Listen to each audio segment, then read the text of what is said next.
How would drug legalization affect rates of crime and drug usage? Well, you know, I don't know that anyone knows the answer to that for sure. But it begins with seeing drug use as a health issue and not as a crime. And so making it legal doesn't mean we want people to go out and use it. It means that sending them to prison is not solving the problem. And many innocent or good people are in prison because they became addicted to drugs.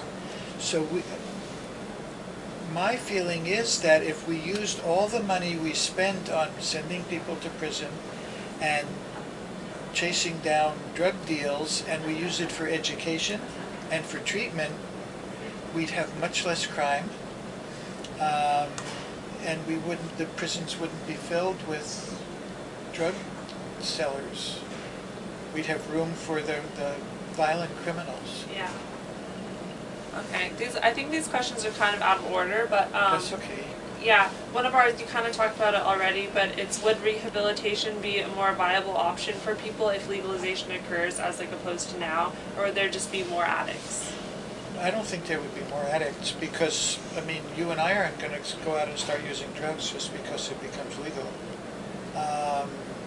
No, I think it would be a good thing. Okay. And then, okay, well, you kind of already talked about it, but we said you support drug legalization, why or why not? And then, like, which drugs would you legalize, and what regulations would you put on them? This is an interesting question. It's a very good question because when Oregon has presented it to the public to vote on, they haven't set many limits. Washington, on the other hand, said that you can only have 1 ounce of marijuana with you. You can only grow a certain amount. And the people in Washington voted to legalize it, and in Colorado this year.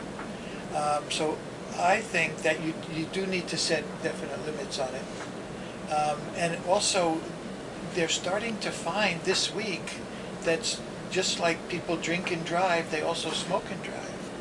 And so you have to have, like, if you have this much marijuana in your system when you did a UA, you committed a crime.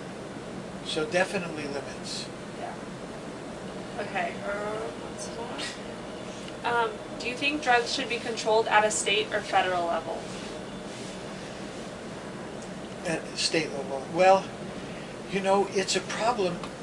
Either both or neither. Well, you can't have neither. It has to be both, because if a state says it's legal to use drugs and the federal government says it isn't, it's a problem. Yeah.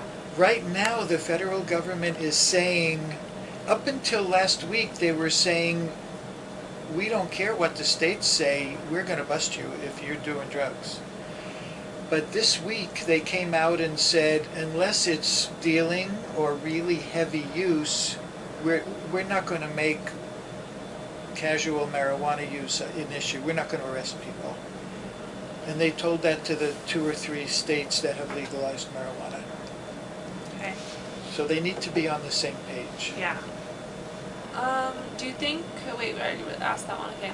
What do you think about drugs being regulated and sold in pharmacies, like if they were legalized? I think it's good because then you know that when people have died in Portland from heroin overdoses, it's been unregulated heroin.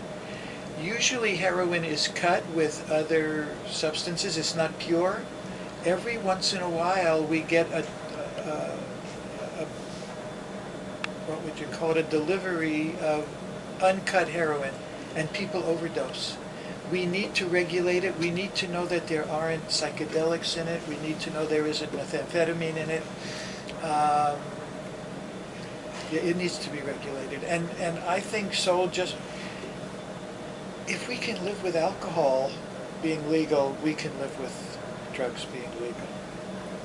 Okay, and our other question is, what is your background with illicit drugs, or are there any personal experiences you wish to relate?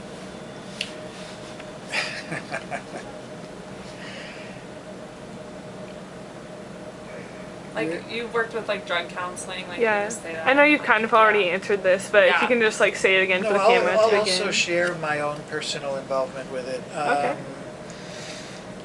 It's interesting because, and this helps me as a drug counselor, because my involvement with drugs has almost always or always been, if someone, when I was young, if someone offered me something or said, let's go get some of this, I would do it. But I never went and looked for it on my own. And I traveled in countries where some exotic drugs were very available and very cheap. And I have used, what are the names of the two drugs I used in Mexico? Peyote and mescaline. You used to be able to buy in the market in Guadalajara. You can't anymore. When I was in India and we were living in the Sikh temple, the guys I was living there with said, oh, we can get opium, and for 16 cents we bought enough opium for all of us. Oh, that's really cheap. Yeah. And then when I was in Israel, if it was a really hot day and we had to work hard that day, the guys would say, well, let's get some hashish and it'll help us get through the day. So all of this happened before I was 22 or 23. At about that age, I realized I went on a spiritual path. I went to India. And I realized drugs are holding me back. I'm making progress, and then I would have a drug experience and I would lose the progress. And I just said, no more drugs. I didn't drink alcohol since I was like 18. I gave up even meat. I just became a vegetarian, and I didn't. It set me back emotionally and spiritually, and that was too high a price to pay. Okay, well, Okay. that's all our, like, printed questions, but if you have Okay. any other ones. Yeah, and you're still a vegetarian, still Yeah, don't it's drink been alcohol. Going on 50 years, 48 years. Wow. Yeah. Okay. Wow. Well, it's excellent. Okay, I'm gonna cut off the camera now.